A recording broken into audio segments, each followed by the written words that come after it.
ഈ പിണറായി വിജയനെ നിങ്ങൾ മനസ്സിലാക്കിയിട്ടില്ല.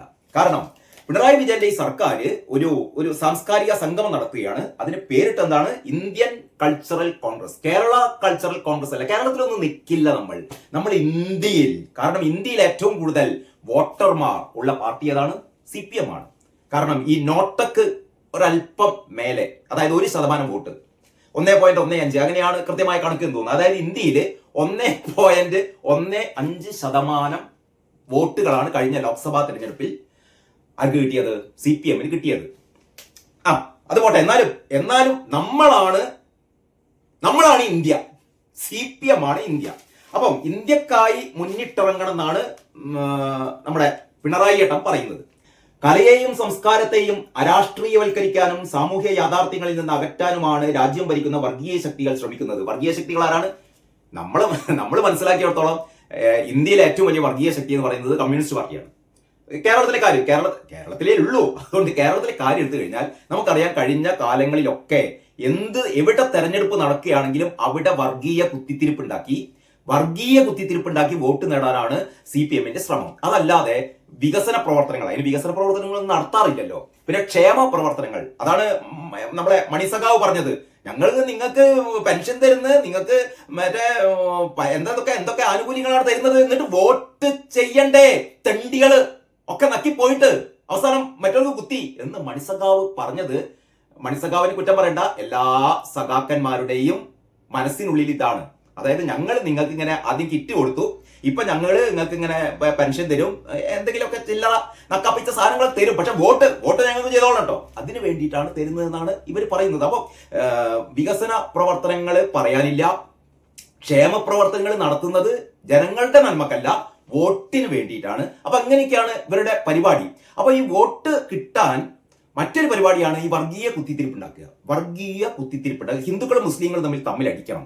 അതിനാണ് ഇവരുടെ, നമ്മളറിയാലോ, ഏറ്റവും അവസാനം നമ്മുടെ പോറ്റിയേ കേറ്റിയേ പാട്ട്, ഈ പാട്ട് പോലും ഇവര് വർഗീയ കുത്തിത്തിരിപ്പിന് ശ്രമിച്ചു. ഞാൻ അത്ഭുതപ്പെട്ടത്, എൻ്റെ ഒരു വളരെ അടുത്തൊരു സുഹൃത്ത്, വളരെ ബുദ്ധിജീവിയാണ് അദ്ദേഹം, എഴുത്തുകാരനാണ്, സാംസ്കാരിക പ്രവർത്തകനാണ്. പക്ഷെ അയാൾക്ക് ഒറ്റ തകരാറുള്ളൂ. പിണറായി വന്നിട്ട് ഇപ്പൊ രാത്രിയാണെന്ന് പറഞ്ഞാൽ മൂപ്പരിഞ്ഞ് ഇപ്പൊ ആര് പറഞ്ഞാലും സമ്മതിക്കില്ല, രാത്രി തന്നെയാണെന്ന് മൂപ്പര് പറയൂട്ടോ. അതാണ് എൻ്റെ ആത്മമിത്രത്തിന്റെ ഒരു എന്താ പറയാ ആത്മാർത്ഥത എന്ന് പറയുന്നത്. അദ്ദേഹം കഴിഞ്ഞ ദിവസം ഒരു പോസ്റ്റ് പങ്കുവെച്ചിട്ടു. അതിൽ അദ്ദേഹം ചോദിക്കുന്നത് എന്താണെന്നറിയോ? മറ്റാരുടെ ഒരു പോസ്റ്റാണ് പങ്കുവെച്ചത്. അതിനുള്ള ചോദ്യം ഈ ശബരിമലയെ കുറിച്ച്, അല്ലെങ്കിൽ ഈ അവിടുത്തെ സ്വർണ്ണ കൊള്ളയെ കുറിച്ച് മറ്റേ നമ്മുടെ ആരാണ്, കുഞ്ഞബ്ദുള്ള അല്ലേ? കുഞ്ഞബ്ദുള്ള ഇങ്ങനെ ഒരു പാട്ട് എഴുതിയല്ലോ, പോറ്റിയേ കേറ്റിയേ സ്വർണം ചെമ്പായി മാറ്റിയേ.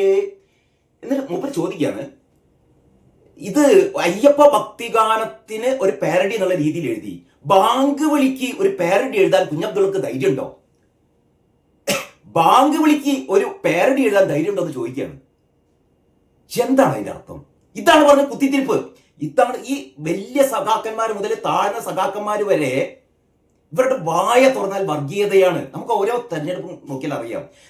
ഈ വടകരയിലെ തെരഞ്ഞെടുപ്പ് നമുക്ക് അറിയാലോ അല്ലെ? ടീച്ചറമ്മ ഇങ്ങനെ ലക്ഷക്കണക്കിന് വോട്ടിന് വിജയിക്കുന്നൊക്കെയായിരുന്നു ഇവർ വിചാരിച്ചത്.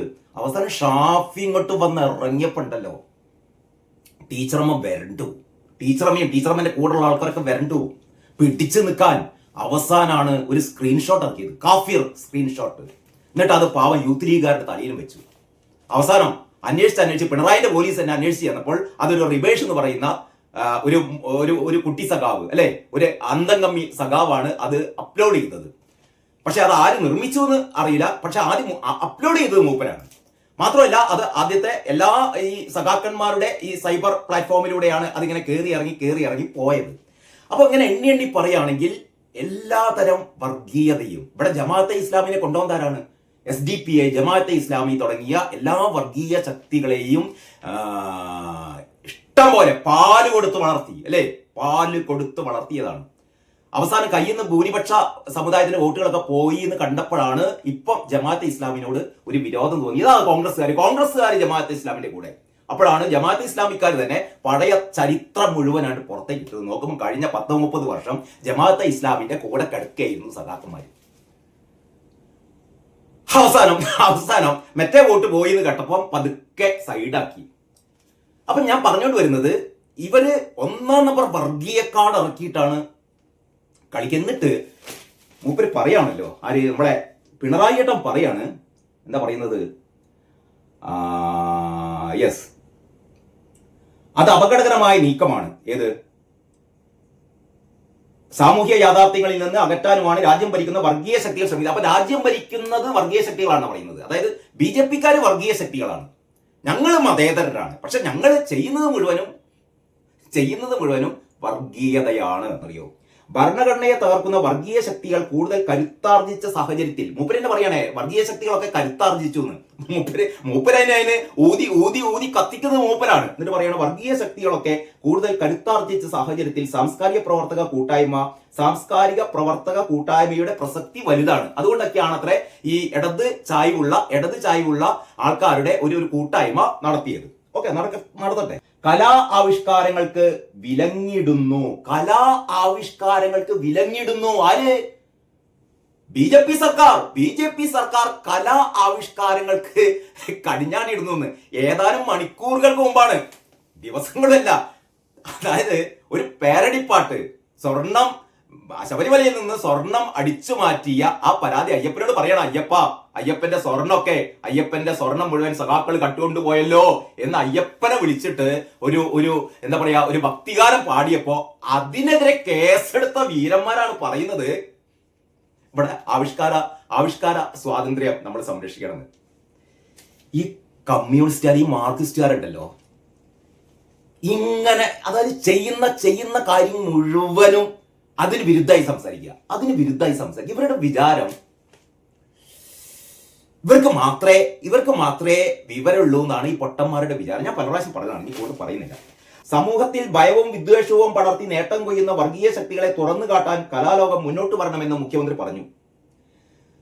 സാഹോദര്യം, സമത്വം, സമാധാനം എന്നീ മൂല്യങ്ങളെ മുൻനിർത്തി സാംസ്കാരിക വകുപ്പിന്റെ പിന്തുണയോടെ വിവിധ സാംസ്കാരിക സ്ഥാപനങ്ങളും സംഘടനകളും ചേർന്നാണ് കോൺഗ്രസ് സംഘടിപ്പിക്കുന്നത്. അങ്ങനെ ഇത് പിണറായിന്റെ ഒരു എന്താ പറയാ സാംസ്കാരിക ലോകം എന്റെ കൈപ്പിടിയിലാണ്, എവിടുത്തെ കേരളത്തിലല്ല, ഇന്ത്യൻ സാംസ്കാരിക ലോകം തന്റെ കൈപ്പിടിയിലാണെന്ന് വരുത്തി തീർക്കാനുള്ള ഒരു പൊറാട്ട് നാടകമാണ് ഇവരുടെ മെയിൻ സ്റ്റോറി. കുഴപ്പമില്ല, നടത്തട്ടെ. ഇവരുടെ വിചാരം ഇതൊക്കെ എങ്ങനെയാണ് ആകുമ്പോഴത്തേക്ക് ഇവിടുത്തെ സാംസ്കാരിക ലോകം മുഴുവനും അടുത്ത 2026 നിയമസഭാ തെരഞ്ഞെടുപ്പിൽ മൂപ്പർക്ക് വോട്ട് ചെയ്യുന്നതാണല്ലോ. വിശ്വാസം അതല്ലേ പ്രധാനം. രക്ഷിക്കട്ടെ.